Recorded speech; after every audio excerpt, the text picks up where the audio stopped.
Well, a very warm welcome to you today. My name is Tom Jackson and I work in the Information Science Department at Loughborough University. Sincere apologies I couldn't be with you today, but I had a knee operation last week and it's left me on crutches for 6 weeks, which wasn't planned, but nevertheless it's happened. So once again, sincere apologies, but hopefully this podcast is some sort of replacement for me not being there.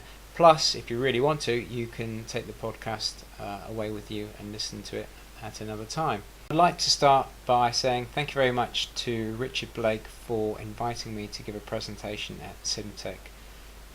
It's a great honour, and hopefully the stuff I'm going to cover in the next 30 minutes will be of interest to you. The title of the talk is The Challenges of Email Management and Research into a Solution.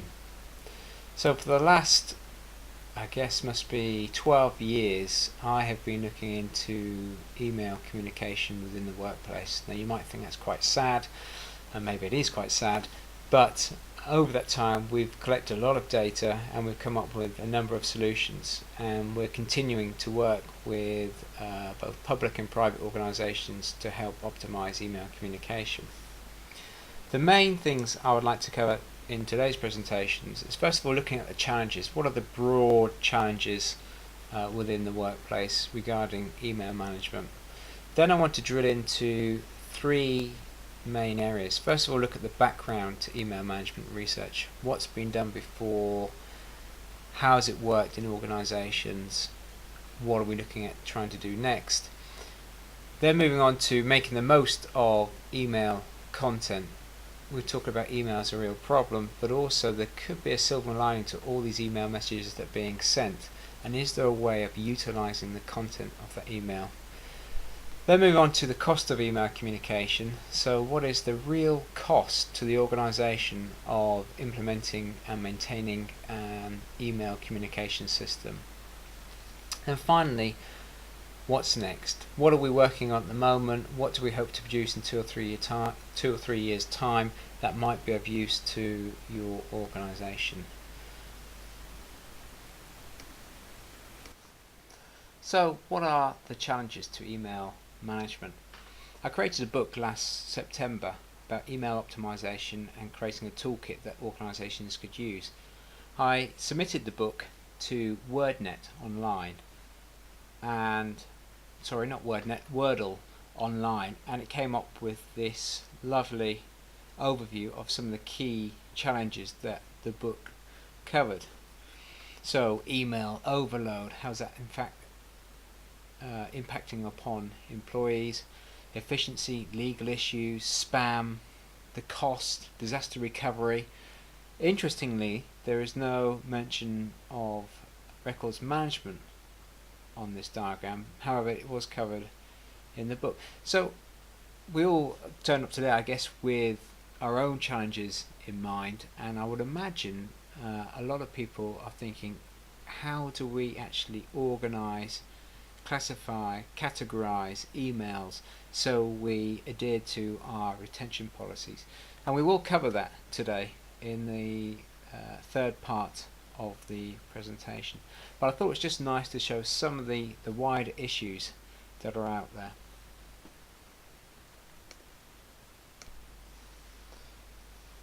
So the background to email management research. There's been very little work done over the last 15 years into email management research. It's only now that organisations and employees are starting to take a much bigger interest into the background of email communication. They're starting really to take an interest because it's starting to impact upon their daily lives. It's taking up a lot of their time. They're spending more and more time dealing with their inbox and dealing with the tasks within that inbox. The majority of research that's been done over the last 10-15 years has been very superficial, in that they measure how many emails are sent every day, how many emails someone receives, if you file emails away into folders, if you leave them in the inbox. But they haven't really worked out the impact of email on employees, nor have they worked out how to actually deal with these messages that we're creating on a daily basis. It is and can be a total nightmare when it comes to records management. Can we trust employees to file away email messages into the correct folders for retention reasons? And it's a difficult question to ask, but we have been working on these sort of issues for the last few years, so we think we have made a bit of a breakthrough when it comes to email management research. Just to put it into perspective, there's currently estimated 210 billion emails sent every day, and we know that business emails are growing year on year. So it's not a problem that's going to go away overnight, and it looks like it's going to increase. So we need to look at mechanisms and solutions of dealing with email communication within the workplace. And the next two sections will actually look at how we can do that. So enough talk about what has been done or superficial work done on email research. Let's have some real powerful cases of what we can do to actually improve email communication and actually how it can help the organisation. So let's start off by, can we utilize email communication within the workplace? Well, if we think about records management in association with knowledge management, I think we can. Now let's just look at some stats generated from some research. Employees spend about 12% of their time searching for expert information necessary to complete their work. 60% of employees spend at least 1 hour per day duplicating work already done by others. So if we could reduce that, we could actually increase productivity within the workplace. So we've been looking over the last 5 years, could we actually extract knowledge from email messages? We did a number of studies with university departments and also industry. And on this slide you will see ACD, which means academic, and IND, which is industry. And we actually sat down with employees to ask them to go through their sent items, so emails they've actually sent, to see if they contain information, knowledge that relates back to them. So do the emails they write actually reflect their knowledge base? Academic, 59% of their emails said they have key phrases. Industry, 73% have key phrases. We then split this down further to general and specific. General is the day-to-day activities that take place, like filling expense claim forms, writing the bog standard letters, which you have working knowledge about, but it's quite general terms. Quite a few people know about that. What about the specifics, the real value added information that if you could get hold of could make a difference to the work you're doing? Academic, 65%, and industry was 59%, so on the bottom right hand side there. Split it down further. Do they have a basic knowledge, general knowledge, or are they expert within that area? So from the early studies, yes, we can extract knowledge from email messages. So this was very good in terms of pushing the research forward to see if we could develop a system to do this for us. The problem comes that when you're trying to extract key phrases from documents, relatively easy because you work in a large document, it can relatively easily pick out key phrases, probably done on frequency, bit like snippet which I showed you earlier. Frequency isn't always the best way of going about things. However, even if you do the basic frequency mechanism on email messages, which are very short, just a paragraph long, it's really hard to put out key phrases. Sometimes it'll put out 0, sometimes it'll put out pretty much all of the paragraph. So we had a problem of trying to create a system that could actually pull out key phrases from a message.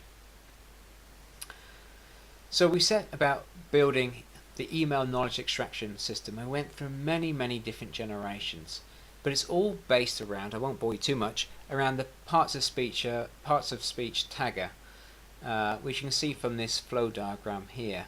It's probably easier to show you a real life example on the next page.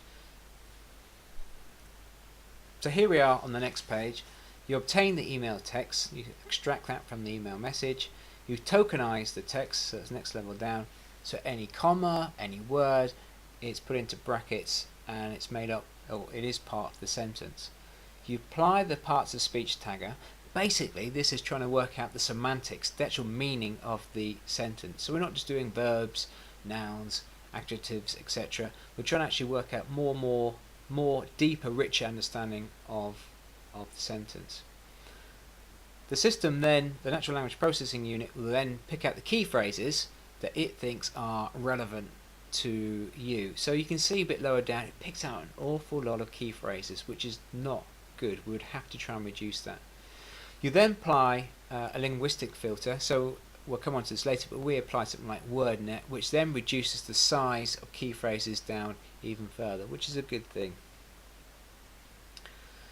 There are a number of natural language processing engines out there, and we tried a few, Kia, GenX, not particularly good because most of them you had to specify how many key phrases you wanted to extract from a piece of text. Well, in an email, you might want to extract 0, and sometimes you might extract 10, so actually having to state the number didn't work for us. In the end, we settled on the natural language toolkit in Python. We used Python for that, and we trained a Brill tagger, and then we used that, actually embedded that within our system called Eek. So the next step is, how do you know if your system's doing really well? Well, you need some sort of measurement of doing this. So we use precision recall and F measure. So precision, you want to get, if there's 10 items it should recall, you want all 10 items recalled in terms of precision, but in terms of recall, if there's only 10 items you want back and it pulls back 20, it's not particularly good, and the F measure works that out. So we had a scientific way of working things out of how good the system is or isn't. We then needed to create a load of golden data for the emails we were going to analyse. So we worked with industry and again universities, and they would go through the emails to say, okay, out of this email I would put out this. So the golden data would be for an email, say, WordNet relation. The natural language program then suggests WordNet relations, and then we decide, is that a match or isn't that a match? So you can see WordNet relations, the middle one, and then it says relation, the technique pulls out the relation, and we say that's not a match. So you come up with golden data, what's good, what's bad. So then again we have another testing mechanism that can really help us determine, is the system really working? The results really quite promising. We had 3 corpuses, emails from various academic domains, we had email from industry, and one from Enron corpus. The Enron corpus wasn't particularly good data set to use because we couldn't really get the end user to select the key phrases they would put out because they're all been sacked. So we had to come up with the ones we think they would put out from the email. But you will see on the bottom table on the right hand side the F measure is particularly good. So we're looking at 55.4, 61.3 and 44.8, which is really good compared to other F measures around the world. So we still claim that we're probably leading the world in F measures when it comes to extracting key phrases from email. However, we still wanted to improve it, so we introduced WordNet. WordNet, created by Princeton University, super little application that you can access on the internet. If the word or key phrase extracted from the system existed within WordNet, we wouldn't count it as a key phrase. So this had a dramatic impact on the results we had. You see on this table here we have Corpus 1 with and without WordNet. The with WordNet improved the F measure, so we went from 55.4 to 60.1, Corpus 2, which was industry, 61.3 to 71.8, and Corpus 3, 44.8 to 48.1. All these numbers, what do they mean? Basically, we're getting much more precise, which is excellent.